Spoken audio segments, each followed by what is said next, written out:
மக்களுக்கு நல்லது பண்றதுக்கு அரசியலுக்கு வாங்கடா, கொள்ளை அடிக்கிறது கொலை பண்றதுக்கு அரசியலுக்கு. அது உதயசூரியன் தான் அஸ்தமனம் ஆயிடுச்சு. இனிமேல் உதயசூரியன் முடிவது கடினமாகத்தான் இருக்கும். எனினும் போக போக பாத்தீங்கன்னா திமுகவினுடைய கோல் ஐடியாலஜி, குறிப்பாக இருக்கக்கூடிய திராவிடியன் மாடல் என்பது விஜய் தரம் தெரிந்து விட்டார். விஜய் என்னுடைய ஒரு மகத்தான சேவை என்ன என்று கேட்டால், வரக்கூடிய நாட்களில் விஜய் அவர்கள் திராவிட முன்னேற்ற கழகத்தை சின்ன பின்னமாக்கி விடுவார். எப்படி அதிமுக தத்தளிக்கிறதோ அதே மாதிரி அதிமுகவிலிருந்து திமுகவும் தத்தளிக்க விடுவார் என்பதுதான். டெல்லியில் இருக்கும்போது அமித்ஷாவை கண்டாலும் ஆச்சரியப்படுவதற்கு, ராஜ்நாத் சிங்கை பார்த்தாலும் ஆச்சரியப்படுவதற்கு, மீண்டும் பிரதமரை சந்திப்பதற்கான முயற்சிகள் இருக்கும். ஆனால் டெல்லியில் வரக்கூடிய முதலமைச்சர் விஜய் அவர்களுக்கு பல மாநிலங்களுடைய முதலமைச்சர்கள் ஆகஸ்ட் மாசத்துக்குள்ள 20 தமிழ்நாடு எம்எல்ஏக்கள் ராஜினாமா செய்து செப்டம்பரில் தேர்தல் வர இருக்கிறது தமிழகத்தில். அந்த 20ல 15 ஜெயிச்சுட்டார்னு வச்சுங்க. காங்கிரஸை கட் பண்ணி விட்டுருவாரு விஜய், கம்யூனிஸ்டை கட் பண்ணி விட்டுருவாரு விஜய், 2 விடுதலை கட்சியினுடைய கட்சியை கட் பண்ணி விட்டுறாரு. நிமிஷா கோவில் துர்கா ஸ்டாலின் பிரார்த்தனை செய்தாலும் அங்கிருந்து பாஜக தலைவர்களிடம் டெல்லியிலும் கர்நாடகாவிலும் உதயநிதி பேச ஆரம்பித்தாலும், நாடாளுமன்றத்தில் டீலிமிட்டேஷன் வரும்பொழுது 50% சீட் உயர்த்தி தரேன் என்று சொல்லியிருக்கிறார்கள்.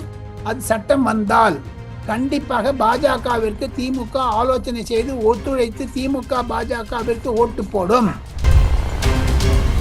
அந்தரங்க விஷயங்களை எல்லாம் புரிந்து கொண்டவர். கண்டிப்பாக தமிழக அரசு திமுக அமைச்சர்களை கைது செய்ய ஆரம்பிக்க போவது முன்னதாக இன்று அவர் பதவியேற்பது ஒரு தமிழகத்தில் ஒரு புது திருப்பத்தை கொடுக்கும் என்று தான் நான் நினைக்கிறேன். விஜய் அவர்கள் மாவட்ட தலைவர்களும் மாவட்ட ஆட்சித்தலைவர் மாவட்ட டிஸ்ட்ரிக்ட் சூப்பரண்ட் ஆஃப் போலீஸ் எல்லாம் கண்டுபிடிச்சினோம். ஏனென்றால் தமிழகத்தில் இருக்கக்கூடிய போலீஸ் அதிகாரிகளில் 90% இன்னும் திமுக அனுதாபிகளாக இருக்கிறார்கள். அதை அவர் கலைந்தெரியவில்லை என்றால் விஜய் அவர்களுடைய அரசாங்கத்திற்கு மிக மிக ஆபத்தாக இருக்கும் என்பதுதான் பல டெல்லியில் இருக்கக்கூடிய. தமிழக சட்டமன்றத்தில் திமுக கண்டிப்பாக ரகளை செய்து மாபெரும் ஒரு இன்னல்களை கொடுக்க வேண்டும் விஜய் அரசாங்கத்திற்கு என்று திட்டமிட்டிருக்கிறார்கள். அதையெல்லாம் உஷாராக இருக்க வேண்டும் விஜய் அவர்கள்.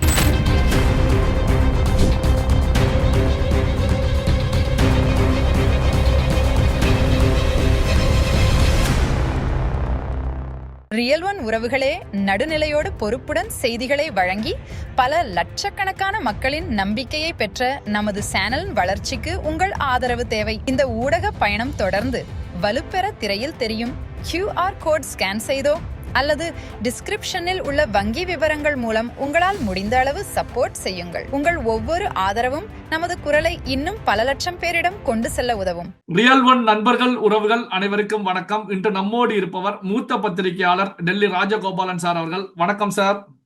நமஸ்காரம் பா. நமஸ்காரம் சிவா. நமஸ்காரம் சார். இப்போ வரக்கூடிய 8ஆம் தேதி இண்டி கூட்டணியுடைய ஆலோசனை கூட்டம் டெல்லியில நடைபெறுகிறது. இதற்கு தவேக தலைவர் தமிழக முதலமைச்சர் விஜய் அவர்களுக்கு காங்கிரஸ் அழைப்பு விடுத்திருப்பதாக செய்திகள் வெளியாகி இருக்கிறது.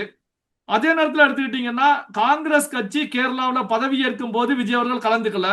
அதே போல டெல்லிக்கு பிரதமர் மோடி அவர்களை சந்திக்க வரும்போதும் சோனியா காந்தி, மல்லிகார்ஜுன் கார்கே போன்றவர்களை சந்திப்பதாக செய்திகள் வெளியாகி இருந்தது. ஆனா சந்திப்பு நடக்கல. இப்படியான சூழ்நிலை தான் இண்டி கூட்டணியுடைய ஆலோசனை கூட்டத்துல விஜய் அவர்கள் கலந்து கொள்வார்களா இல்லையா, எப்படி சார் பார்ப்பது? கலந்து கொள்ள மாட்டார். நீங்க 2 சொன்னீங்க. இன்னைக்கு 4 மணி 9 நிமிஷத்துக்கு DK சிவகுமார் பதவி ஏற்கிறார் முதலமைச்சராக கர்நாடகாவில். மேகதாதுவினுடைய பிரச்சனையும் காவிரி பிரச்சனை எல்லாம் மனதில் கொண்டு விஜய் அந்த பங்கன்ல கலந்துவதற்காக சென்னையிலிருந்து கிளம்பிட்டாரா இருக்காரா? இன்னும் சென்னையில அவர் போகல. ஆக மொத்தம் அண்டை மாநிலமான கர்நாடகாவினுடைய பதவியேற்பு விழாவில் கூட அவர் போகவில்லை என்பால் அது ஒரு விஷயம். காங்கிரஸ் தலைமையிலான இண்டி கூட்டணி கூட்டத்திற்கு தமிழ் வெற்றி கழகத்திலிருந்து போக மாட்டார் என்று தான் தெரிகிறது. சரி, இப்போ 12ஆம் தேதி டெல்லியில நிதி ஆயோக் கூட்டம் நடைபெறுகிறது. இதுல தமிழக முதலமைச்சர் விஜய் அவர்கள் கலந்து கொள்வார் அப்படிங்கிற செய்திகள் வெளியாகி இருக்கு. இதை எப்படி சார் பாக்குறீங்க? ஆமா, அவர் பிரைம் மினிஸ்டர் பார்த்துட்டு போனாரு. நிதி ஆயோக் கூட்டத்தை தமிழகத்தினுடைய நிதியை பற்றி கேட்பார்கள். அதை தவிர அந்த நிதி ஆயோக் என்பது பிளானிங் கமிஷன் மாதிரி தாங்க. அந்த NITIக்கு வேறு வித ஆங்கிலத்தில் சொல்லி இருக்கிறது. அந்த ஏற்கனவே பிரைம் மினிஸ்டர் பார்த்து நிர்மலா சீதாராமனை பார்த்துட்டு அப்புறம் டெல்லியில் இருக்கும்போது அமித்ஷாவை கண்டாலும் ஆச்சரியப்படுவதற்கு, ராஜ்நாத் சிங்கை பார்த்தாலும் ஆச்சரியப்படுவதற்கு, மீண்டும் பிரதமரை சந்திப்பதற்கான முயற்சிகள் இருக்கும். ஆனால் டெல்லியில் வரக்கூடிய முதலமைச்சர் விஜய் அவர்களுக்கு பல மாநிலங்களுடைய முதலமைச்சர்கள் கண்டிப்பாக வாழ்த்து தெரிவிக்க இருக்கிறார்கள். சுவேந்து அதிகாரி, சதீஷன், ஹெமந்த விஸ்வ சர்மா எல்லாம் அவங்க எல்லாம் போய் கண்டிப்பாக சொல்லுவார்கள். விஜய்க்கு பிரதமரை சந்தித்த பிறகு டெல்லியினுடைய அரசியல் புரியும், ராகுல் காந்தியினுடைய பலவீனமும் புரியும். ஏன்னா ராகுல் காந்தி கிட்ட இந்த டிஸ்டன்ஸ் ஆறான்னு சொல்றாங்க. பார்த்துட்டே இருங்க சிவா, ஆகஸ்ட் மாசத்துக்குள்ள 20 தமிழ்நாடு எம்எல்ஏக்கள் ராஜினாமா செய்து செப்டம்பரில் தேர்தல் வர இருக்கிறது தமிழகத்தில். அந்த 20ல 15 ஜெயிச்சுட்டார்னு வச்சுங்க. காங்கிரஸை கட் பண்ணி விட்டுருவாரு விஜய், கம்யூனிஸ்ட கட் பண்ணி விட்டுருவாரு விஜய், 2 விடுதலை சேர்த்த கட்சியினுடைய கட்சியை கட் பண்ணி விட்டுறாரு. இதுதான் தனக்கு பரிபூர்ண ஆட்சி அமைப்பதற்கு முன்னதாக பாஜகவையோ மத்திய அரசாங்கத்தையோ காங்கிரஸையோ விரோதித்துக் கொள்ள மாட்டார் என்பதுதான் கருத்து. சார், இப்போ தமிழக அரசியல் களத்தை எடுத்துக்கிட்டீங்கன்னா சார், கடந்த காலங்கள்ல திமுக அதிமுக அப்படின்னு இருந்த நிலை மாறி இப்போ வந்து பாத்தீங்கன்னா திமுக அதிமுகவை விமர்சிப்பது, அதிமுக திமுகவை விமர்சிப்பது துளியளவு கூட தமிழகத்துல கிடையாது. 2 கட்சிகளுமே, திமுக அதிமுக 2 கட்சிகளுமே தாவேகா மீதுதான் விமர்சனங்களை முன்வைக்கிறாங்க. இவங்களுக்குள்ள எந்த விதமான விமர்சனங்களும் இல்லாத ஒரு சூழல் இருந்துகிட்டு இருக்கு. அப்போ இவர்கள் இணைந்து தாவேகா மீது வைக்கக்கூடிய விமர்சனம் எப்படி சார் பார்ப்பது? இணைவது கடினம் சிவா. 2 பேர் திமுக அதிமுக இணையாது, இருவரும் 2 துருவங்கள். காரணம் என்ன என்று கேட்டால், வரக்கூடிய 6 மாதத்திற்குள் நிமிஷா கோவில் துர்கா ஸ்டாலின் பிரார்த்தனை செய்தாலும், அங்கிருந்து பாஜக தலைவர்களிடம் டெல்லியிலும் கர்நாடகாவிலும் உதயநிதி பேச ஆரம்பித்தாலும், நாடாளுமன்றத்தில் டீலிமிட்டேஷன் வரும்பொழுது 50% சீட் உயர்த்தி தரேன் என்று சொல்லி இருக்கிறார்கள். அது சட்டம் வந்தால் கண்டிப்பாக பாஜகவிற்கு திமுக ஆலோசனை செய்து ஒத்துழைத்து திமுக பாஜகவிற்கு ஓட்டு போடும். அந்த பின்னணியில் பார்த்தால் எடப்பாடி பழனிசாமிக்கு லோக்சபால எம்பி ஒத்துரும் கிடையாது, ராஜ்யசபால 3-4 பேர் இருக்காங்க. அதனால எடப்பாடி பழனிசாமி இங்க இருப்பாரு, அவரும் இங்க இருப்பாரு.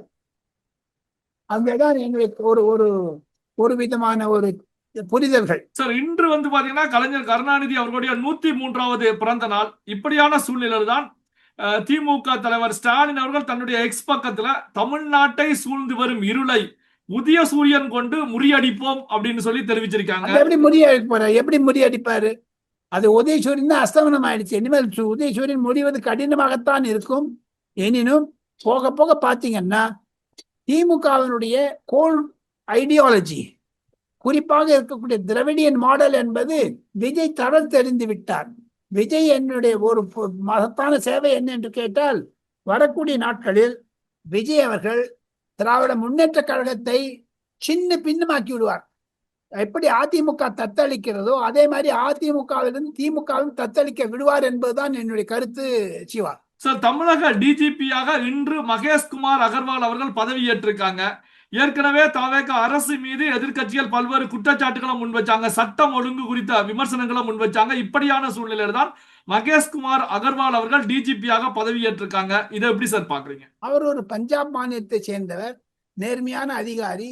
மத்திய அரசாங்கத்திலிருந்து அவர் பார்டர் செக்யூரிட்டி போர்ஸில் additional director general, special director general police எல்லாம் இருக்காங்க. அவர் தமிழகத்தில் வருவது, அதைத்தான் திருச்சி மாநாட்டில் முதலமைச்சர் போலீஸ் அதிகாரின்னு நான் பேட்டி கண்டேன், நல்ல போலீஸ், திறமையான போலீஸ் வரும் என்று சொன்னதனுடைய காரணம் அதுதான். அவர் மகேஷ் அகர்வால் வந்ததன் மூலமாக தமிழகத்தில் இருக்கக்கூடிய சாராயம், அந்த மருந்து பொருள்கள் மற்றும் போதைப் பொருள்கள் எல்லாம் அவர் கண்டிப்பாக தகர்த்து எடுப்பார். நாளை முதல் ஒவ்வொரு மாவட்டத்திற்கும் செல்ல இருக்கிறார். ஏற்கனவே அவர் 2 இடத்துல போலீஸ் கமிஷனர் இருந்திருக்காரு, மதுரை அண்ட் சென்னை. அவருக்கு தமிழகம் நன்றாக தெரியும், தமிழ் நன்றாக தெரியும். பஞ்சாப் மாநிலத்தை சேர்ந்தவராக இருந்தாலும் அவருக்கு தமிழ் மீது பற்று உண்டு. விஜய்க்கு ஒரு நல்ல ஒரு உதவியாளர், அதாவது டெவலப்மெண்ட் பண்றதுக்கு உறுதுணையாக இருப்பார். போலீஸ் இனி ஒன்னும் செஞ்சுக்க முடியாது, ரவுடிகள் எல்லாம் அரெஸ்ட் பண்ணுவாரு. திமுகவினுடைய அந்தரங்க விஷயங்களை எல்லாம் புரிந்து கொண்டவர். கண்டிப்பாக தமிழக அரசு திமுக அமைச்சர்களை கைது செய்ய ஆரம்பிக்க போவது முன்னதாக இன்று அவர் பதவியேற்பது ஒரு தமிழகத்தில் ஒரு புது திருப்பத்தை கொடுக்கும் என்று தான் நான் நினைக்கிறேன். சார், இப்போ மத்திய அரசு துறைகளாக இருக்கக்கூடிய இடி, சிபிஐ தமிழ்நாட்டில் இறங்குவதற்கு விஜய் அவர்கள் கிரீன் சிக்னல் கொடுத்து விட்டாரா? எப்படி சார் பார்ப்பது? விஜய் பர்மிஷன் கொடுக்க போறாரு, பிளாங்கெட் பர்மிஷன் கொடுக்க போறாரு. சட்ட ரீதியாக சில பிரச்சனைகள் இருக்கிறது. அது அது ஓரிரு வாரங்களில் அது சரியாயிடும். மத்திய பாஜக அரசாங்கத்திற்கு, மத்திய அரசாங்கத்தினுடைய என்போர்ஸ்மெண்ட் டைரக்டர் சிபிஐக்கு கண்டிப்பாக விஜய் அவர்கள் ஒரு பர்மிஷன் கொடுப்பதாகத்தான் டெல்லியில் பேசுகிறார்கள். இன்னும் ஓரிரு வாரத்தில் முடிந்துவிடும். அதைத்தான் பிரதமரிடம் கூட விஜய் அவர்கள் உறுதி சொல்லியிருக்கிறார். அதை தவிர இன்னொன்னு சொல்றேன், பிரதமர் அவர்களிடம் விஜய் அவர்கள் மகேஷ் அகர்வாலை டிஜிபியை எங்களுக்கு வேண்டும் என்று வந்தபோது சொன்னாரு. அமித்ஷாவுடன் தொலைபேசியும் பேசியிருப்பதாக நான் கேள்விப்படுகிறேன். அதனாலதான் இன்னைக்கு சென்ட்ரல் கவர்மெண்ட் ரிலீவ் பண்ணிட்டாங்க அவரை. இல்லாம கொடுக்க மாட்டேன்னு சொன்னா ஒன்றும் பண்ண முடியாது. உங்களுக்கு மத்திய அரசாங்கத்தில் ஒத்துழைப்பு வேணும். ஒரு ஆபீசர் வேணும்னு சொன்னாங்கன்னு எடுத்துப்பாங்க. இப்ப பாருங்க, அடுத்த சீஃப் செக்ரட்டரி ஆகஸ்ட் மாசம் இந்த சாய்குமார் ரிட்டையர் ஆறாரு. யார் எடுக்க போறாங்க? மத்தியில 2 ஆபீசர் இருக்காங்க, சென்னையில 3 ஆபீசர் இருக்காங்க. இந்த 5 பேர்ல ஒருத்தர் எடுக்கணும். விஜய் அதையும் 6 அமர்ந்து எடுப்பார் என்று தான் பலர் சொல்லுகிறார்கள். அதிகாரிகள், உயர் அதிகாரிகளிடையே கண்டிப்பாக விஜய்க்கு நன்றாக தெரியும் 90% ஆபீசர்ஸ் இன்னமும் திமுகவுடைய அனுதாபிகளாக இருக்கிறார் என்பது விஜய்க்கு தெரியும். அதையெல்லாம் கட் பண்ணுவதற்குத்தான் புது புது ஆட்களை கொண்டு வந்து பதவி பரிமாற்றங்களை செய்தால் அந்த அலுவல்களிடையே ஒரு மனப்போக்கு மாறும் என்று நினைக்கிறார்கள். எது இருந்தாலும் இந்த 6 மாதத்தில் விஜய் அவர்கள் மாவட்ட தலைவர்களும், மாவட்ட ஆட்சித்தலைவரும், மாவட்ட டிஸ்ட்ரிக்ட் சூப்பரண்ட் ஆஃப் போலீஸ் எல்லாம் கண்டுபிடிச்சோம். ஏனென்றால் தமிழகத்தில் இருக்கக்கூடிய போலீஸ் அதிகாரிகளில் 90% இன்னமும் திமுக அனுதாபிகளாக இருக்கிறார்கள். அதை அவர் கலைந்தெறியவில்லை என்றால் விஜய் அவர்களுடைய அரசாங்கத்திற்கு மிக மிக ஆபத்தாக இருக்கும் என்பதுதான் பல டெல்லியில் இருக்கக்கூடிய அரசியல் விமர்சகர்கள் கருதுகிறார்கள். சிவா சார், இப்போ வெஸ்ட் பெங்கால்ல திரிணாமுல் காங்கிரஸ் கட்சி ரகசிய கூட்டம் நடைபெறுகிறது. 40க்கும் மேற்பட்ட எம்எல்ஏக்கள் ரகசிய கூட்டத்துல ஈடுபட்டிருக்காங்க. சோ மம்தா பானர்ஜி கையை விட்டு திரிணாமுல் காங்கிரஸ் கட்சியே கை நடுவ போகிறது அப்படிங்கிற செய்திகள் எல்லாம் வருகிறது. உண்மையா சார்? இந்த செய்தியை எப்படி சார் பாக்குறீங்க? திரிணாமுல் காங்கிரஸ் என்பது பழைய கட்சி. அதிமுகவிற்கு அதற்கு மாறாக ஒரு அதிமுக மாதிரி கதி கிளம்பி இருக்கிறது. திரிணாமுல் காங்கிரஸில் ஊழல்கள் அதிகமாகவும் அபிஷேக் பானர்ஜி என்று சொல்லக்கூடிய மம்தா பானர்ஜியுடைய உறவினர் அங்கு முழுமையாக இருப்பதனால அது ஒரு குழப்பம் இருக்கிறது. அவர்களை போட்டு அடித்தார்கள். கல்யாண் பானர்ஜி என்று சொல்லக்கூடிய நாடாளுமன்ற உறுப்பினருடைய தலையை உடைத்தார்கள். முட்டை, தக்காளி பழத்தை எல்லாம் அடித்தார்கள். அதை தவிர அது மாதிரியான சூழ்நிலை தமிழகத்தில் திராவிட முன்னேற்ற கழகம் கட்டுப்படுத்தியதனால் விஜய் அவர்களுக்கு இடையூறாக இல்லை. இல்லை என்றால் சப்போஸ் திரிணாமுல் காங்கிரஸ் மாதிரி தமிழகத்தில் திமுக ஆய்ந்ததுன்னா விஜய் அதை நன்றாக பயன்படுத்தி கொண்டிருப்பார். ஆனால் வரக்கூடிய 15, 16, 17 தேதிகளில் தமிழக பட்ஜெட் செஷன் ஆரம்பிக்க இருக்கிறது. அப்பொழுது திரிணாமுல் காங்கிரஸிலிருந்து போன மாதிரி ஒரு அடிச்சுக்கிற மாதிரி தமிழக சட்டமன்றத்தில் திமுக கண்டிப்பாக ரகளை செய்து மாபெரும் ஒரு இன்னல்களை கொடுக்க வேண்டும் விஜய் அரசாங்கத்திற்கு என்று திட்டமிட்டிருக்கிறார்கள். அதையெல்லாம் உஷாராக இருக்க வேண்டும் விஜய் அவர்கள். தாங்கள் கேட்டீர்கள், கடைசியாக பதில் சொல்லி முடிக்கிறேன். திரிணாமுல் காங்கிரஸ் உடைந்து விட்டது. 12 பேர் இருக்கக்கூடிய திரிணாமுல் காங்கிரசுடைய ராஜ்யசபா எம்பிகளில் 5 பேர் இன்று ராஜினாமா செய்வதாக சொல்லுகிறார்கள். மீண்டும் அவர்கள் அதே பதவிக்கு வந்துவிடார். காரணம், திரிணாமுல் காங்கிரசுக்கு பதவி குறைந்து விட்டால், அதாவது ராஜ்யசபா எண்ணிக்கை குறைந்து விட்டால் அது திரிணாமுல் காங்கிரசுக்கு ராஜ்யசபால இடமே இல்லாதனால அங்கிருந்து பாஜகவினுடைய எம்பிக்களாக வருவார்கள். 5 பாஜக எம்பிக்கள் லாபம் அடைய இருக்கிறார்கள் என்பதுதான் என்னுடைய கருத்து. திரிணாமுல் காங்கிரஸ் உடைந்து விட்டது சிவா. அதன் மூலமாக பார்த்தால் இண்டி கூட்டணி உடைந்து விட்டது. துக்கு ஆகிவிட்டது, சுக்கு ஆகிவிட்டது. விஜய் கலந்து கொண்டாலும் இல்லையோ, ஜூன் மாதம் 6ஆம் தேதி நடக்கக்கூடிய இந்த இண்டி கூட்டணி என்பது அது ஆரம்பத்திலேயே மறைந்து விட்டது, செத்து போச்சுன்னு தான் நினைக்கிறாங்க. It will not take off என்று தான் சொல்லுகிறார்கள். பல்வேறு முக்கியமான தகவல்கள், செய்திகளை நம்முடைய உறவுகளுடன் பகிர்ந்து கொண்டதற்கு நன்றி சார். தேங்க்யூ. உங்கள் பிசினஸ் இன்னும் அதிக மக்களை சென்றடைய வேண்டுமா? இன்றைய டிஜிட்டல் உலகில் சரியான ப்ரமோஷன் தான் வெற்றியின் முதல் படி. தமிழகம் முழுவதும் பல லட்சக்கணக்கான பார்வையாளர்களை தினமும் சென்றடையும் ரியல் ஒன் யூடியூப் சேனல்களில் உங்கள் பிசினஸ் இனி எல்லோரும் அறியட்டும். குறைந்த செலவில் அதிக ரீச். உங்கள் பிராண்டுக்கு நம்பிக்கையும் வளர்ச்சியும் சேர்க்க இன்றே எங்களை தொடர்பு கொள்ளுங்கள். 928 00 8714.